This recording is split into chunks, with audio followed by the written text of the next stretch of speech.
Regulation 833 2014 is the Russia regulation, so to say, which describes the other measures that have been imposed currently against Russia, which pertain to, for instance, trade restrictions, but also financial restrictions and other restrictions such as travel bans.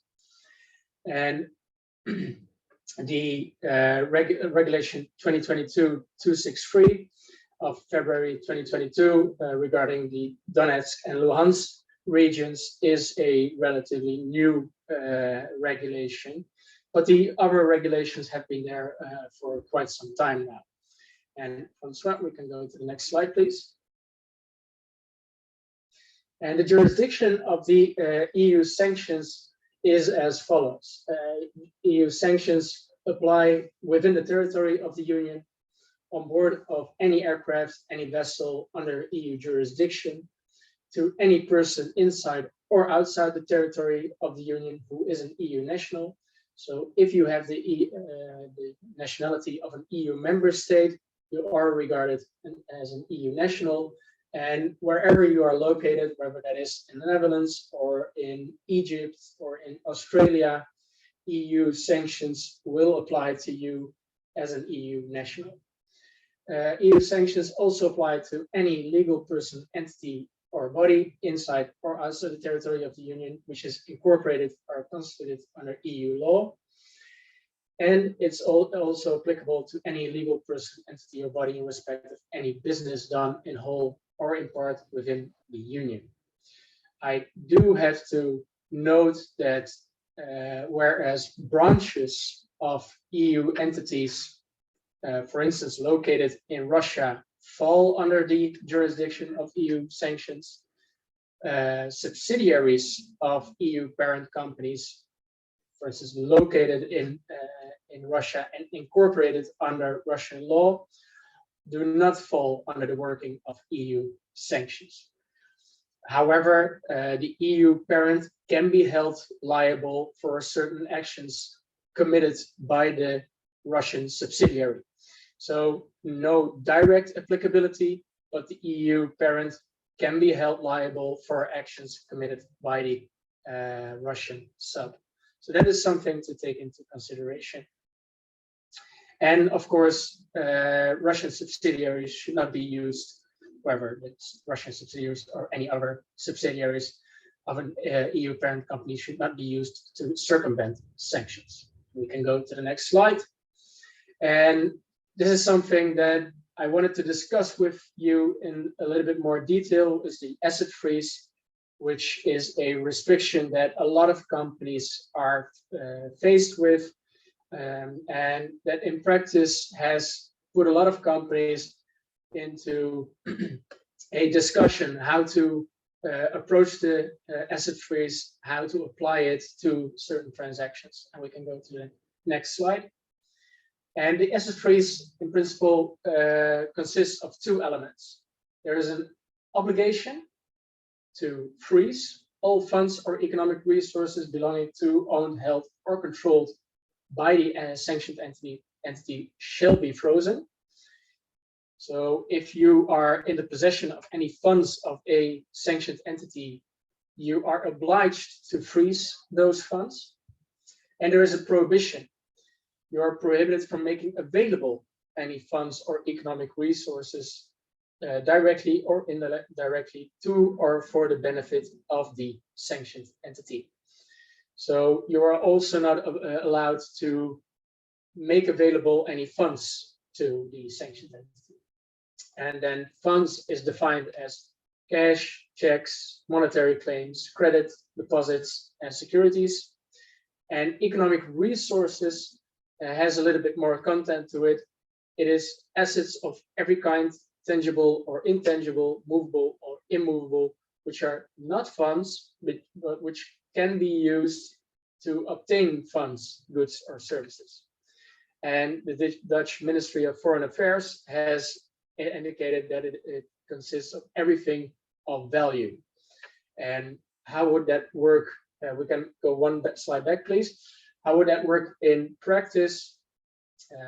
For instance, you have a production facility in Russia. You would be selling your products locally to local selling points, and those local selling points would, not to your knowledge, be owned or controlled by a sanctioned entity. And the products that you have sold to these selling points are then being used to be sold subsequently, and then with the funds that are being obtained by selling those goods, ammunition or any military defense articles, products are being bought. And then your product can be seen as an economic resource. So that is the distinction between funds and economic resources that you have to make in relation to the asset trees and what is obliged and what is prohibited. And now we can go to the next slide, please.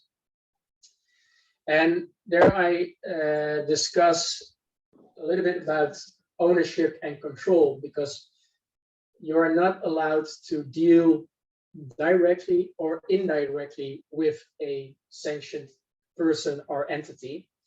And if the entity you're dealing directly with is not sanctioned, it can still be owned or controlled by a sanctioned entity.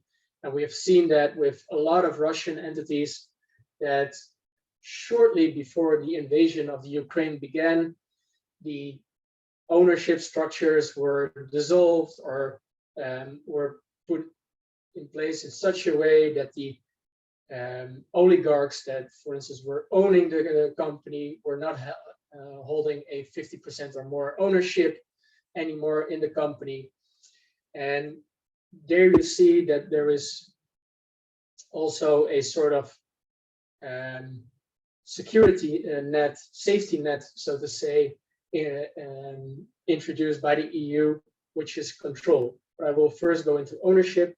A non-sanctioned entity can be owned by a sanctioned individual or entity if that individual or entity that is sanctioned owns more than 50% of the ownership rights.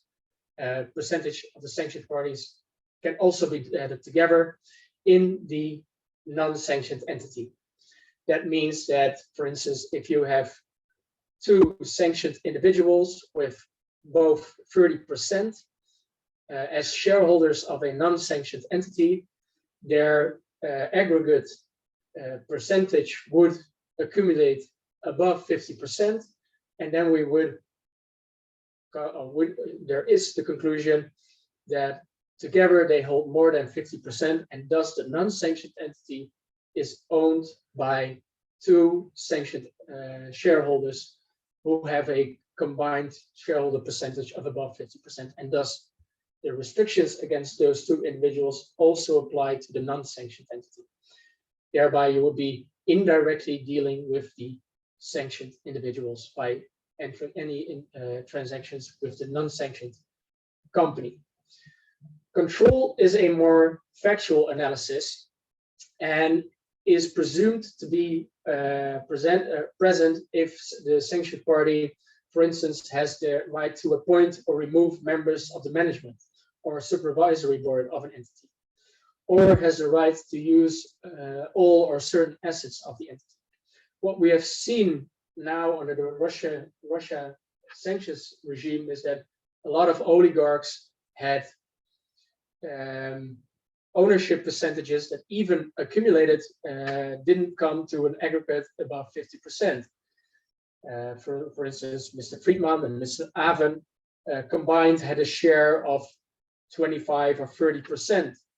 But since these individuals still have a form of control over the non-sanctioned entity, you have to review whether any of the criteria provided by the Commission, and I will go into that on the next slide, please. These are the criteria that the Commission has published to use to assess whether those individuals have or are able to exercise control over the non-sanctioned entity. That means, or this is a non-limitative list of criteria that on a case-by-case basis can be changed by a competent member state authority, I have to note. But these criteria are used to have a starting point in order to assess whether or not a sanctioned individual or a sanctioned entity has or is able to exercise control over a non-sanctioned entity. And as said, if one of these criteria is met, then you could come to the conclusion that there is a form of control. However, I have to mention this assessment is one of the most difficult ones to make.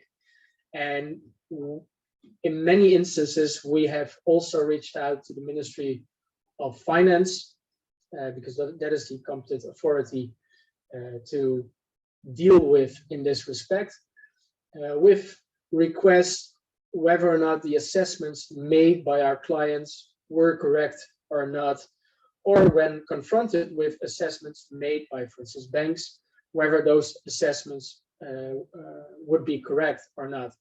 Of course, then argued on that case-by-case basis in order to get assurance from the Ministry of Finance to have a proper outcome, because the notion of control has shown that there is a lot of unclarity under the, at least Russia sanctions regime, as to how to apply that in practice. And a lot of companies, financial institutions, have seen this as the most or maybe largest burden when coming or making the assessment whether or not they were dealing with sanctioned entities or individuals. We can go to the next slide. And I have included a list of examples of sanctioned individuals who may exercise control over the entities that they are involved in. For instance, Alpha Bank. There we have the founder and shareholder of the Alpha Group, Mr. Friedman, but also the other shareholder, Mr. Aven, who are both sanctioned under the EU-Russia sanctions regime. And then the question is, okay, there's not a form of ownership, but are these individuals able to exercise control over Alpha Bank? But also Sberbank, Russian Railways, Severstal, and Rosneft are examples in which individuals who have a very large influence over Russian politics and who have a certain position in Russia achieved over the years under the Putin regime. And these are individuals that should, when making this assessment, their positions should not be taken lightly. These are individuals that are multi-millionaires and or even billionaires and have reached their position via a certain path that has brought them to the most powerful positions in Russia. So when making this assessment, how difficult it may be, don't take this too lightly when dealing with entities that may not have been sanctioned yet, but whose shareholders or CEOs or board members are sanctioned. And do take this notion of control into consideration when reviewing whether you are not dealing directly or indirectly with a sanctioned party.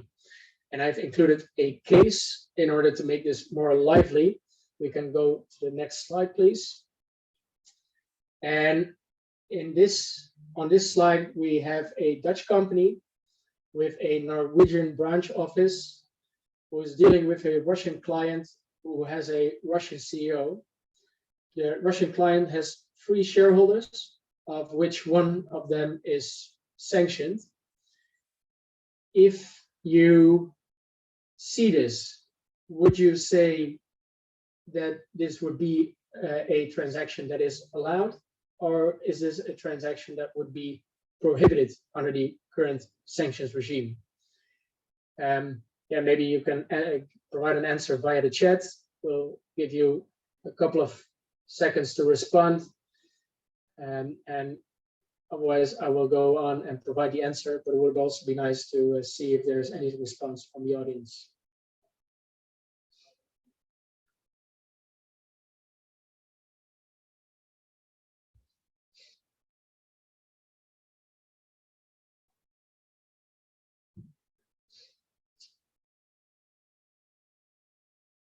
Yeah.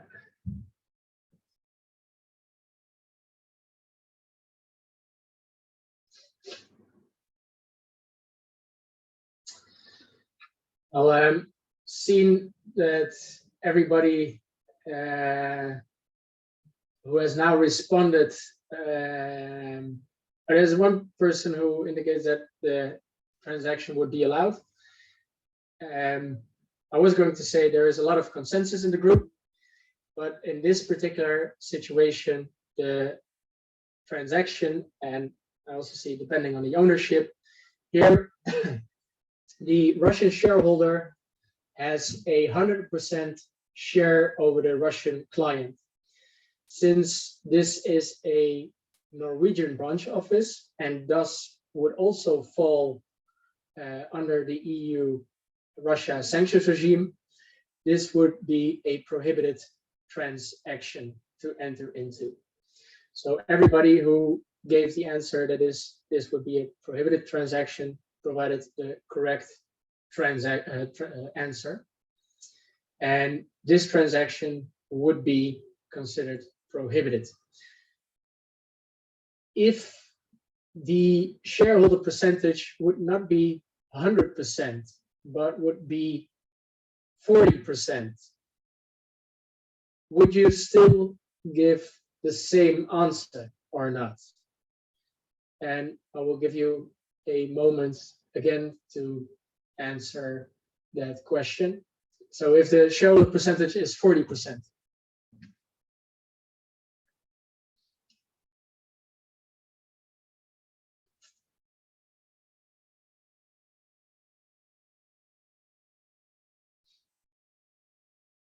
There's already some differing answers to, and in this case, yeah, indeed, I would also screen the CEO in this instance, but in the example that I provided, the Russian CEO is not yet sanctioned. But if the ownership percentage would be 40% and there would not be a change in the rest of the ownership structure as to sanctions, it would depend on whether the Russian shareholder could exercise any control over the Russian client, and that assessment would then have to be made also, and that is something that you need to review. And I saw one person giving the correct answer, so I do not have a price to share, but indeed your answer was correct. Depends on the whether or not the Russian shareholder is able to exercise control or not over the Russian client. If this would be a Norwegian subsidiary, Norway is in principle, or is not a member of the EU of the EU. Sorry. However, the Norwegian sanctions regime against Russia is very similar to the EU sanctions regime against Russia, so that is something to take into consideration. And of course, the dealings or the Dutch company could be held liable for any acts committed by the Norwegian subsidiary. We can go to the next slide. I have a slight change to the example that I just provided. We have two Russian shareholders with both 20% ownership in the Russian client. would this be a transaction that you would be allowed to enter into or not? Please provide your answers via the chat.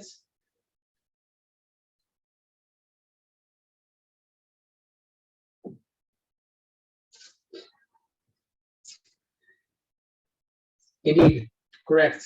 I will not take too much time, as it is indeed the same answer as before. This is, however, a landmark in the Russia, but in EU sanctions, a landmark change. Until a month ago, the EU did not, opposed to, for instance, the US, accumulate and come to an aggregate share of shareholders. So this is a new notion to take into consideration when making these type of assessments. If you have multiple shareholders who individually have a shareholder percentage under 50%, you then have to look into whether or not, taken together, they have a shareholder percentage that would accumulate above 50%. So in this situation, the answer is look into control. But the takeaway from this slide is that you need to take into account the new notion under EU sanctions that shareholder percentages can be accumulated.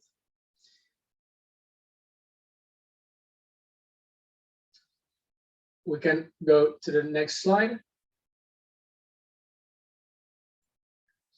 And there I would like to discuss trade restrictions under the current EU-Russia sanctions regime. And we can go to the next slide, because there have been a multiple amount of restrictions being added to the already existing EU-Russia sanctions regime, and we have now a export ban on military goods and technology for military use. Please note that military goods and the export controls related to those goods are mostly included under national law.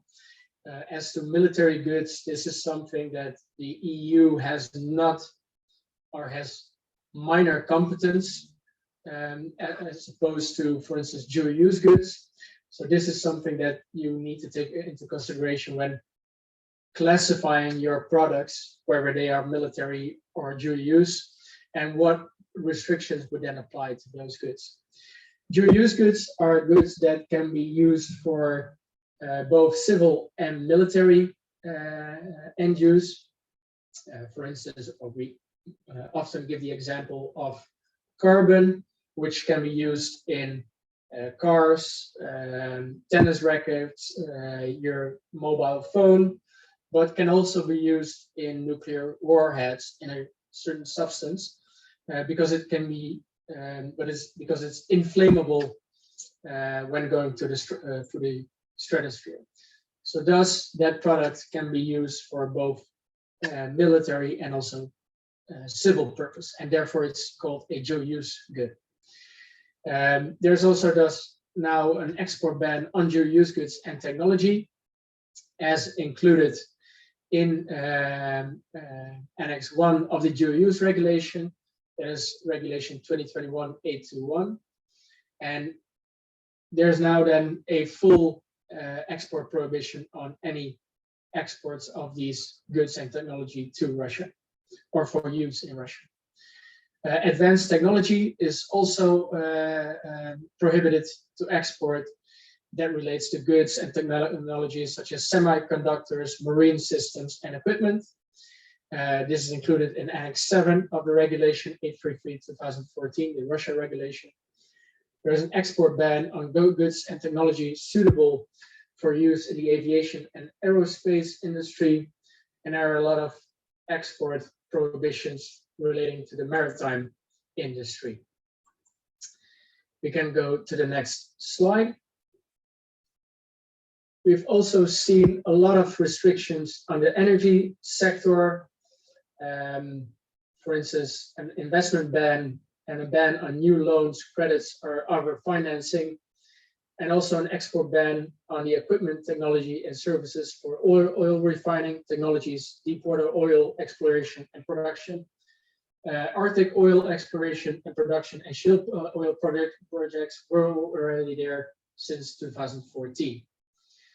We've now also seen that transactions with state-owned companies can be restricted.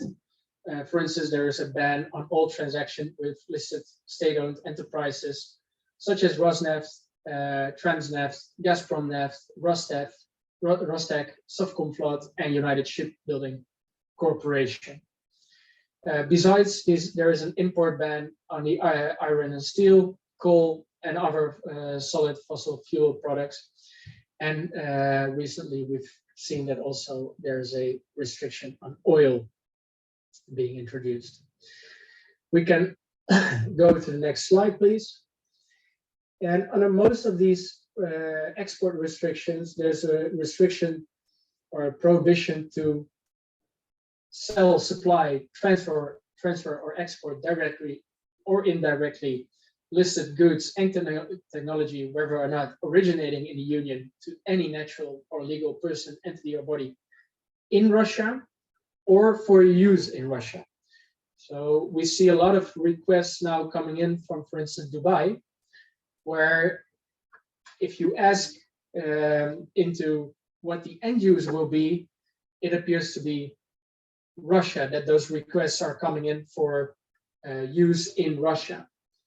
And that would, of course, also be a prohibited sale of goods that would be prohibited to sell to Russia or for use in Russia, so to speak. There's also a prohibition to provide technical assistance, brokering services, or other services related to such goods and technology, and I will go into further detail on the next slide. But there's also a prohibition to provide financing or financial assistance related to those goods. And the definition of providing technical assistance, which we, for instance, saw that a lot of Dutch companies were involved in the maritime sector, that they provided technical assistance in Russia, for instance, to the Nord Stream 2 pipeline.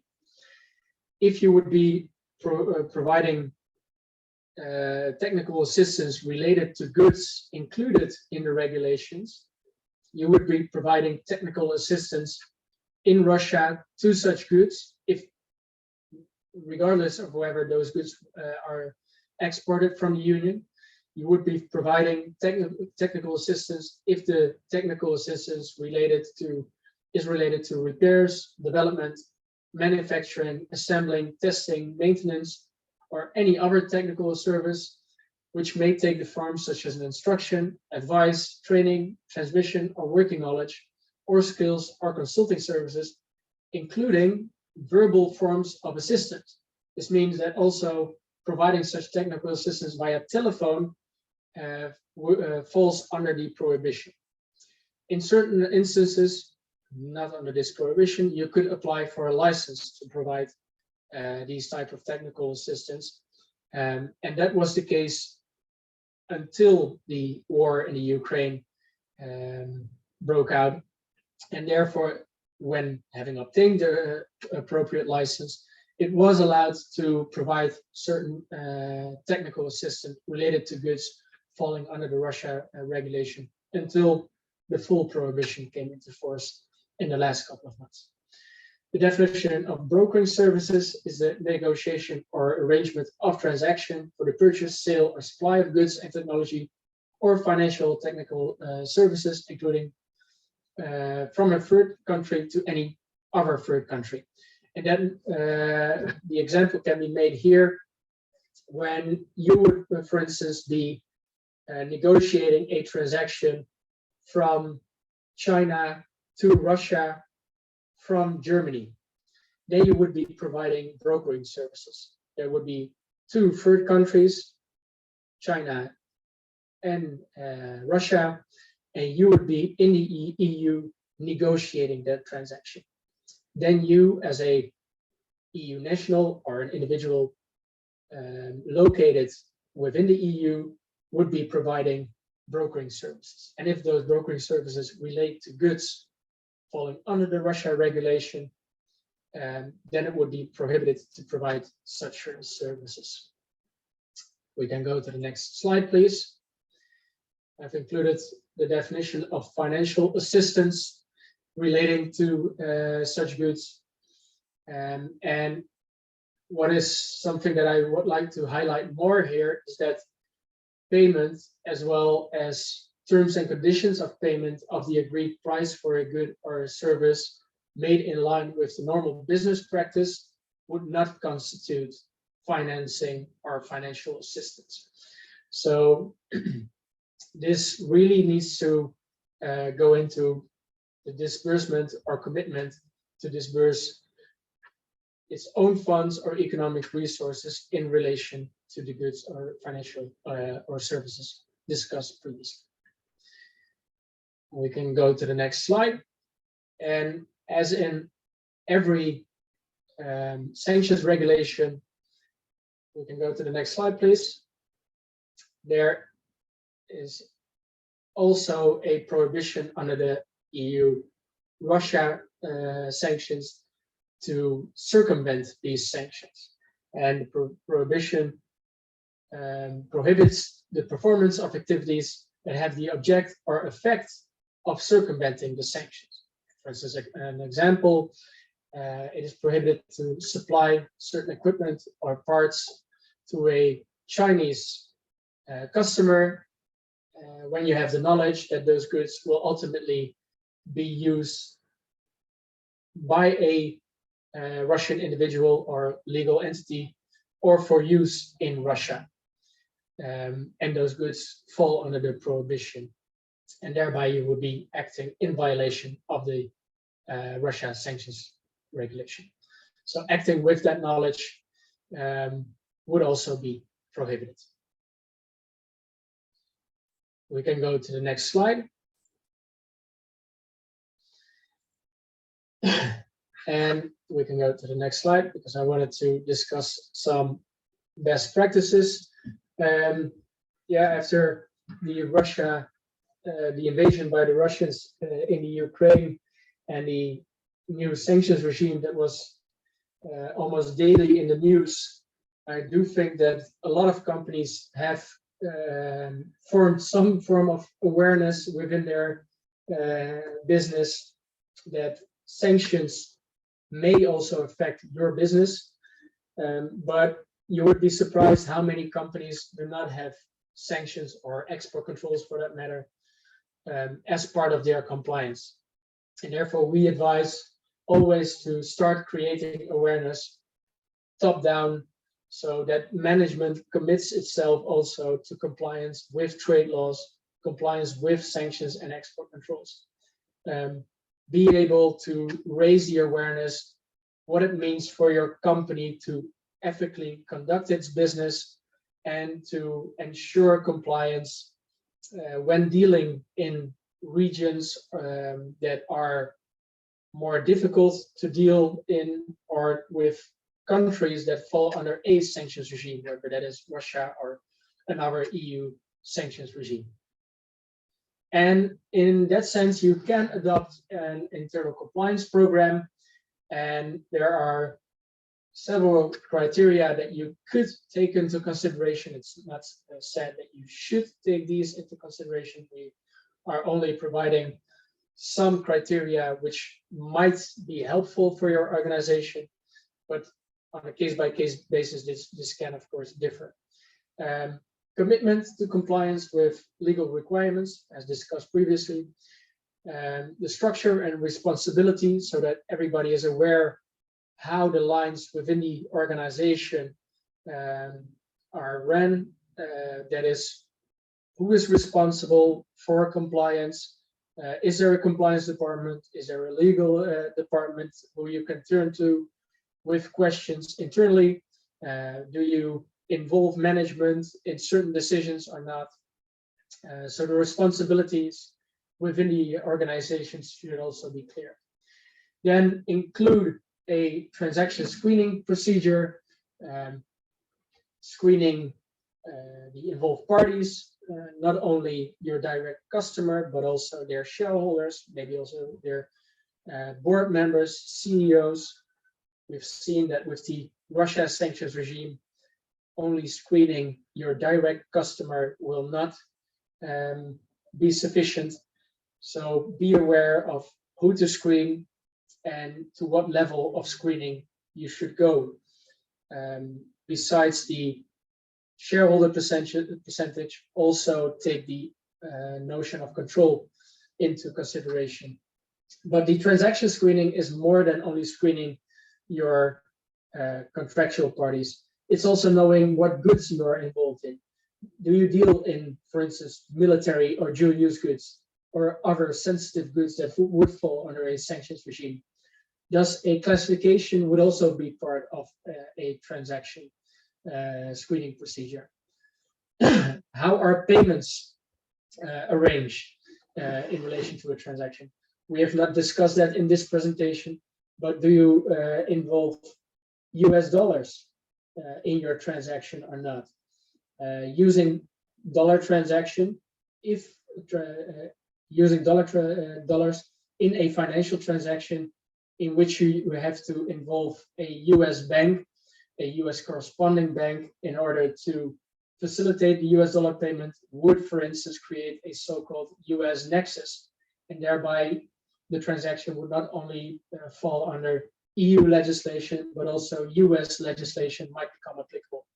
That is a topic that I now briefly touch upon. Should you have any questions on that, we can discuss that on a different moment. That is not part of this presentation, but I could imagine that a lot of you have questions about that topic. Afterwards, after the presentation, you can reach out either through LexisNexis or to me directly. Happy to help with any questions that you have from a US perspective. So you have to look into what kind of payments are being made. US dollars or euros. Is it in cash or is it via a banking system?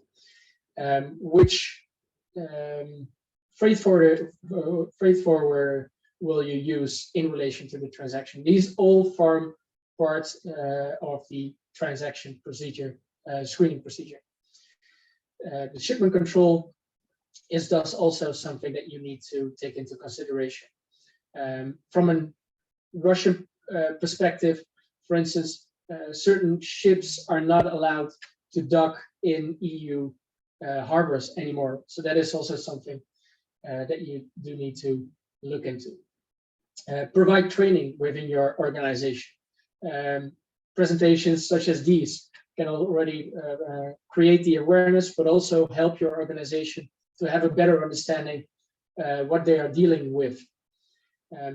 Perform audits, report internally to the persons involved, and look into measures that can lead to improvement of your internal compliance procedure. And we always advise to archive the transactions that you have entered into with a sanctioned country. You could take into consideration a 5-year or a 7-year period. We advise from a Dutch perspective, mainly from a Dutch criminal perspective, also a 7-year period, whereas the archiving period from a US perspective would be 5 years. So that is also again a nuance that on a case-by-case basis can differ per company. Address sanctions risks in contracts and agreements, ensure that EU law applies and that, for instance, Russian law to your contracts. We've seen a lot of companies getting into problems since they had agreed on Russian law to be applicable to their contract. I can assure you that none of them have fruitfully entered into any legal proceedings in Russia, since no Russian judge will now rule in favor of an EU company. So that might be very unbeneficial for your company if you agreed on Russian law to be applicable to your contracts. Include sanctions clauses as grounds for termination, also in relation to a force majeure clause, and integrate, for instance, prepayment provisions in your contracts. But also make an assessment of potential Russian countermeasures that have been imposed. We see that a lot of companies in the maritime industry are currently struggling to get their ships back that have been involved in Russia-related transactions, since Russia is now in the process of nationalizing these ships, and it would be, at least for the moment, prohibited to sail those ships back to EU waters. So be aware also of any Russian countermeasures. We can go to the next slide, please. There I wanted to discuss a little bit more about transaction screening. I'll go through it because we just discussed it also. Screen the persons, entities, or bodies directly, indirectly involved in the transaction.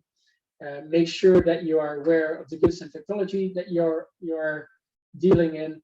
Assess whether the contemplated transaction relates to any restricted goods or technology, and take into consideration that it would also be prohibited to provide technical assistance, brokering assistance, or financial services in relation to those goods.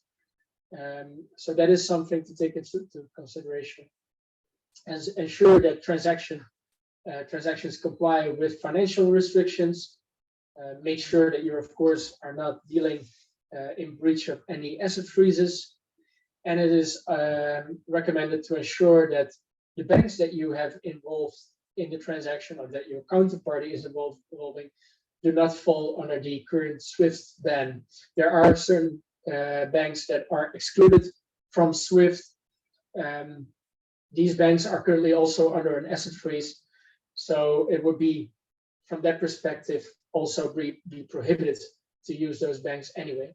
So, but it would still be good to look into also those financial aspects of your transaction. And in some cases, it would also be good to discuss with your own bank prior to entering into any transaction what their sanctions policy is towards a certain country, because certain larger, and especially larger banks, have or can have a sanctions policy that goes further than what is legally obliged. So it would be good to enter into discussions with your bank to discuss those policies, instead of entering into a transaction and finding out afterwards that your bank is not willing to facilitate the financial part of your transaction, and your goods may already have been exported. If you're uncertain, you can look for legal advice, whether that is via one of the ministries. You may have internal legal presence or external legal counsel, but make sure that if you're uncertain about a certain transaction, to make sure that you become aware of whether or not you are allowed to enter into that transaction. It can prevent you a lot of headaches afterwards. I go to the last slide of this presentation, and these are the questions that you could ask in relation to a transaction before entering into that particular transaction, and that you could use for yourself as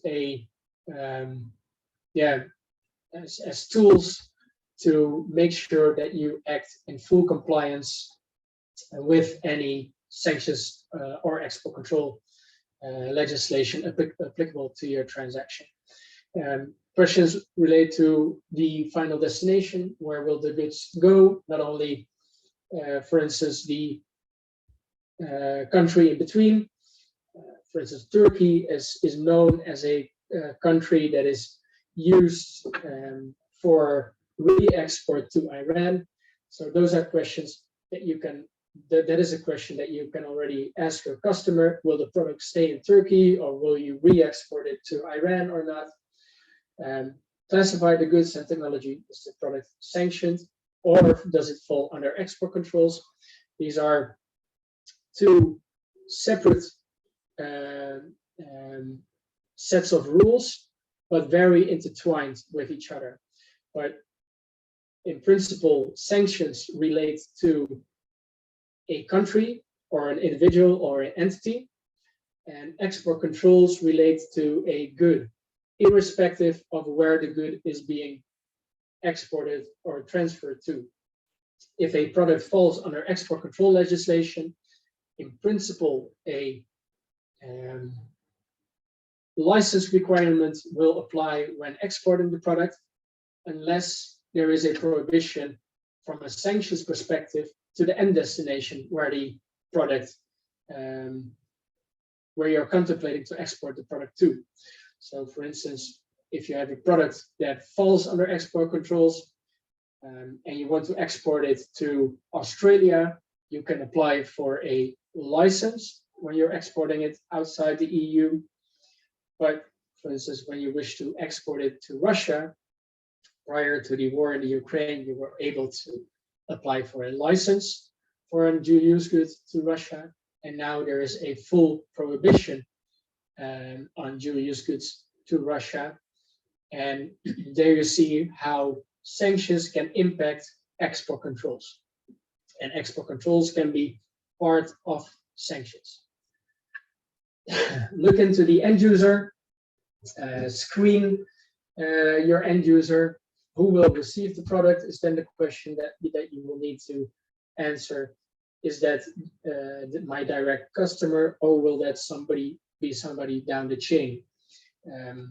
Dutch case law on violations of sanctions, it becomes apparent from that case law that Dutch judges have ruled that every party in the supply chain has its own responsibility to investigate who is involved in the transaction and whether or not there is an obligation on that party to act in compliance with the rules applicable to the transaction. So the argument that you would not have any involvement in the follow-up transaction with your direct customer would not be an argument that would hold in court.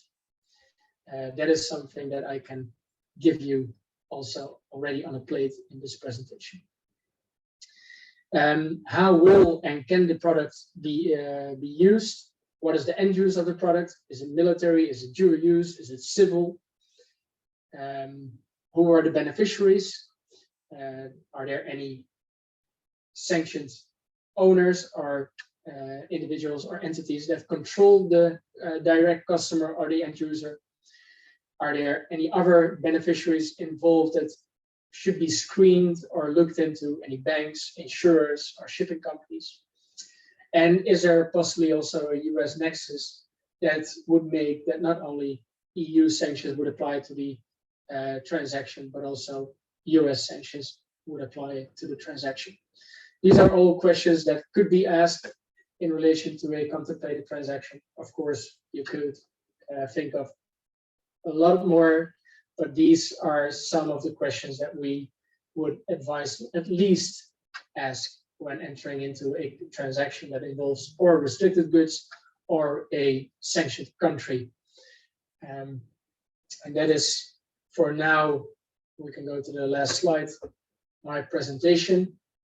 And we have some time left. Francois, do you maybe have some questions that you would like to discuss a little bit more in detail during the last 5 minutes that we still have? Do you see any interesting ones?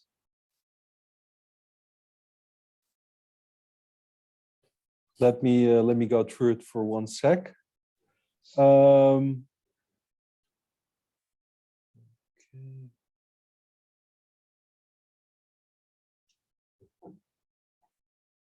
So this is a question. So how far would you go in checking who the end user is? Yeah, that's the holy grail as to the questions in sanctions and export controls compliance. How far should I go?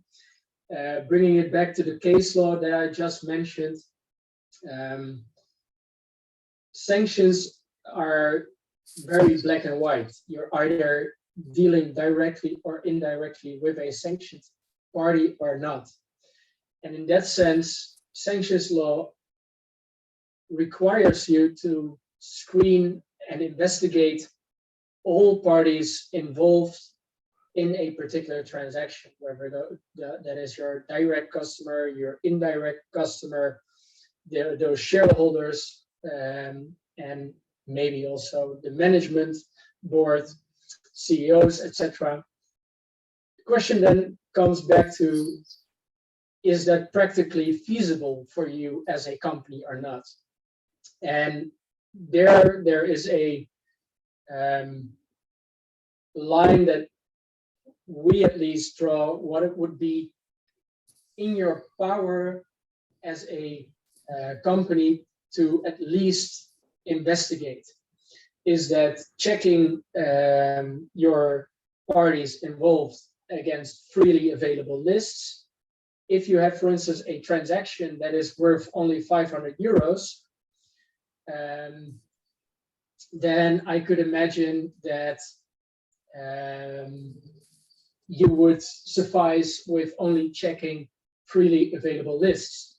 However, if there is a transaction which is worth 2 million euros or 20 million euros, there's a lot of room already for a company to include, for instance, a screening tool such as LexisNexis, or conduct enhanced due diligence. And that will also then allow you to do that further due diligence into the parties involved. Part of that is archiving. How far did you go in relation to a particular transaction that you felt was or could be asked from you as a company? And to what extent did you go in relation to that particular transaction? Still, things might go wrong, but at least then you can afterwards show any authority that asks you that question, well, how far did you go in relation to your screening? That you can show, oh, I've consulted freely available lists, my screening reports from LexisNexis, or I have conducted any further investigations via a legal counsel or whatsoever. I have asked my customers these and these questions. I have consulted the Chamber of Commerce in the country that I was dealing with. And all those documents and answers will then form your answer to an authority should that question come. And that is, I think, a question that I can give you to the question, how far should I go? I hope that helps a little bit more in deciding how far you want to go as a company. Sebastiaan, seeing time, I have several questions, a few a bit longer, a few short. I think we have room for maybe one or two short questions. One short I have right here, talking about dual use regulation. What about an additive containing components qualified as dual use products? Sorry, Francois, the first part of your question. Talking about dual use regulation. Yeah. What about an additive containing components qualified as dual use products?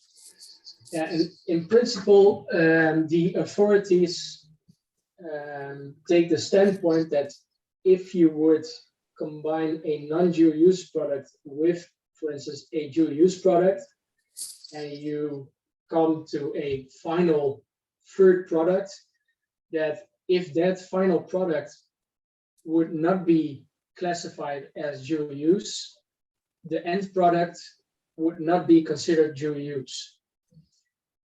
It would also relate to the question, how easy could you extract the dual use product from the final product or not? We had, for instance, the example of certain ships, and on board of those ships you had night vision goggles, which had a certain classification, and those night vision goggles could very easily be extracted from the ship. And there the authorities concluded, well, since they are so easily it's so easy to dismount those night goggles, you still need to obtain a license for the export of those night goggles, although you do not need to obtain a license for the particular vessel. So that is the short answer that I can provide you as to this question. Okay, then I just have, we received a personal one directly to us, a short one, and the other questions we're gonna address afterwards and send to everybody. The last one is, can freezed assets under Russian sanction regime be released? If so, when can that be? Yeah, that's a very good question, and there is a possibility to apply to the Ministry of Foreign Affairs for a release of frozen funds or frozen assets. And there are a couple of examples provided in the regulation. For instance, when it relates to the basic needs of the sanctioned person. For instance, when an individual is sanctioned, that individual could apply to release funds in order to pay for food or for rent or for legal advice. And there are several exemptions which you could apply for in order to release frozen funds. It will not be easy, but there is a possibility, yes. Thank you, Sebastiaan. The remaining questions will answer with a response. I will wrap up the presentation right now. I would like to thank you all for visiting us at the webinar from out of LexisNexis, but also from out of Bennink and Amar. If you have any need for further and want to know more about LexisNexis or want to know more about Bennink and Amar, feel free to reach out. We'll be sending over the presentation and recordings of the webinar itself. And with that, I would like to wrap up and wish you a very nice day. Thank you. Goodbye. Bye-bye.